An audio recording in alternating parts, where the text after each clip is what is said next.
गुरुर्ब्रह्मा गुरुर्विष्णु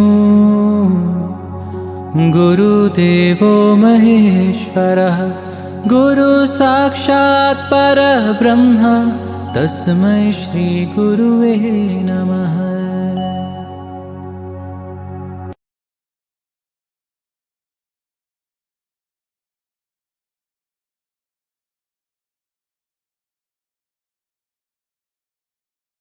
सब दुख की कामना करेंगे, हे गुरुदेव दुख में तो आपकी याद आ रही है।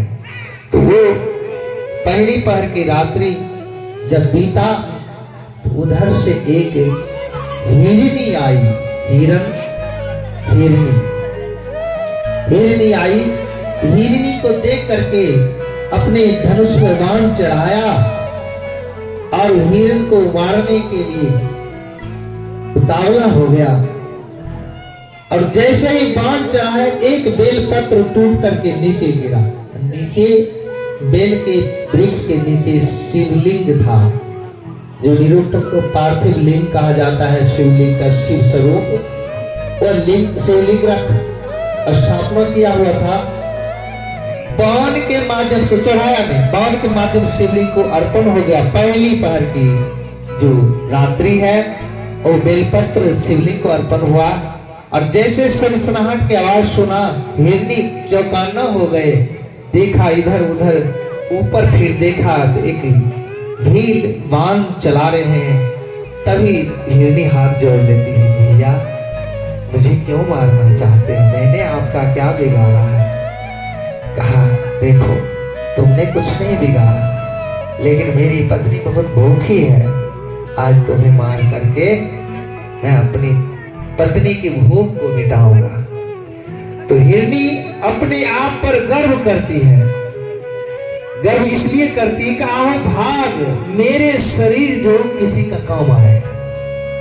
हिरनी अपने शरीर के ऊपर गर्व करती है, कहो भाग जो मेरे शरीर से किसी का भरण पोषण हो सके, उपकार में लग सके। ऐसी सौभाग्य मुझे मिला, लेकिन भैया अभी छोड़ दो। मैं छोटे छोटे बच्चे को जन्म दी हूं और मैं अपने बच्चे को अपने पति, अपने बहन, अपने सखा संबंधी को सौंपा हूं, फिर मुझे मार लेना और मेरे शरीर का जो मांस है उस मांस से अपना परिवार का भरण पोषण कर लेना। कहा नहीं, सुबह से शाम हो गया और रात्रि बीत रही है और मेरी पत्नी भूख से व्याकुल हो रही होंगे, तुम्हें मार कर ही दम लेंगे। तभी हाथ जोड़ करके प्रार्थना करते हैं कि मेरे छोटे छोटे बच्चे हैं, मुझे जाने दो, मैं सत्य वचन कहती हूँ, अगर झूठ बोलूं तो मैं रोड़क नरक में बास लूं। ये सत्य से धरा दहम टिका हुआ है, सत्य से आकाश टिका हुआ है। मैं सत्य वचन कह रही पति को मुझे छोटे छोटे मुझे मारे। बहुत कहने के बाद उसे दया आया, ठीक है जल्दी आना। चली गई। दूसरे पहर की रात्रि में हिरनी जो इस रास्ते से गई तो हिरण जो है दूसरे रास्ते से आए। और दूसरे पहर जब रात्रि आया तो वहां देखा हिरण आ रहा है, तभी वहां चढ़ाए दूसरे बेलपत्र फिर शिवलिंग को। दूसरे पहर रात्रि इस प्रकार उस हिरण को भी मारने के लिए जैसे उठा, हिरण भी कहा भैया मेरे छोटे छोटे बच्चे हैं, मैं अपनी पत्नी को सौंपाऊं, अपने सखा संबंधी को। इस प्रकार सत्य वचन का संकल्प लेकर के, वचन दे करके वो हिरण भी चला गया। तीसरा पहर हिरनी की बहन आई, वो भी चली गई। इस प्रकार पूरी रात्रि जो तीसरे पहर का खत्म हो गया। चौथे पहर में जब सभी परिवार घर में गए और सब बच्चे को संतावना दे रहे हैं, बेटा छूने को, चूमने को, हृदय से लगाने दो। कहा क्या बात है? बच्चे कह रहे हैं माँ क्या बात है, पिताजी क्या बात है? कहा बेटा ये शरीर दूसरे के उपकार में लगने जा रहा है और मैं जीवित नहीं रहूंगा। मेरे शरीर का मांस दूसरे का भरण पोषण करेगा, इसलिए बेटा आज जी भर के मिलो, खुशियां बांटो। तो बच्चे छोटे छोटे जो थे वो कहने लगा पिताजी माँ आहो भाग जो आपके जैसे मुझे माता पिता मिला। मेरे रहते हुए, बेटा के रहते हुए, बेटी के रहते हुए अगर पिता को दुख हो, माता को दुख हो, तो धिक्कार है ऐसे पुत्र को जिसने जन्म लिया है। अगर पिता का सेवा में काम नहीं आए तो फिर बेकार है वो पुत्र। और उसने एक दूसरे के प्रति मर मिटने के लिए तैयार जब हुआ, कहा चलो हम एक नहीं अनेक हैं, हम एक ही साथ मरेंगे जिएंगे, चलो सब मिलकर का अर्पण कर देते हैं।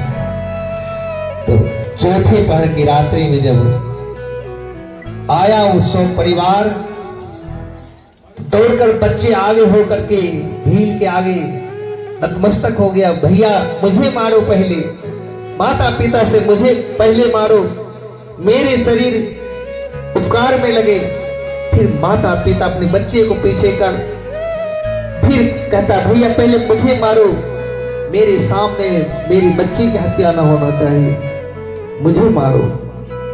इस प्रकार सब एक दूसरे के प्रति जो है प्रेम अगर है उस जानवर में देखा, तो धीरे धीरे जो बांध चढ़ा है, तो चौथे पहर का बेलपत्र शिवलिंग को अर्पण हुआ। धीरे धीरे उसके हृदय में भक्ति जाग गया और प्रेम उमड़ आया, और जो बांध चला रहा था मारने के लिए छोड़ दिया, नीचे आया। एक दूसरे शरीर को काट कर खाता हूँ, धिक्कार है, अपने शरीर का इस शुद्र पेट को भरता हूँ, और ये ऐसा पेट है, ऐसा पेट है, ये भरता नहीं है, मन कभी अघाता नहीं है, धिक्कार है।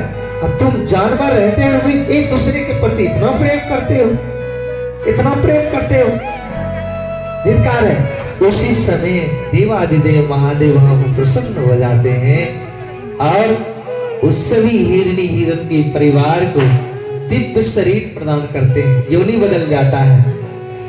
पुनः दिव्य विमान में बिठा कर को दिव्य आत्मा को शिवलोक ले जाया जाता है। और उस भील जो अनजाने में जानबूझ करके नहीं, बेलपत्र जो चढ़ाया जानबूझ करके नहीं, वो बांध चलाता था, टूट कर गिरता था, अनजाने में चढ़ा। तो अनजाने में भी बेलपत्र अर्पण करने से उस भील पर मुदित हो गए महादेव। कहा जाओ मैं वरदान देता हूं कि त्रेता युग ऐसा युग आएगा जिसमें नारायण स्वयं मानव रूप धारण कर तुम्हारे राज्य में आएंगे, और तुम त्रेता युग तक आने तक अकंटक इस भीलों की राजा राज करोगे। तो वही भील निषाद राज गो बना है, रामायण में दिखाया जाता है। कहा राम की उस नारायण की सेवा करते करते तुम्हें पुनः मुक्ति प्राप्त होगा। तो प्यारे बंधु, ये सब किससे हुआ? जाने अनजाने में भी शिव को बेलपत्र अर्पण करने से वो अकंटक राज निषाद राज को जो है भील जो है भीलों की राजा बना, और पुनः राम की सेवा करने की सौभाग्य प्रदान हुआ।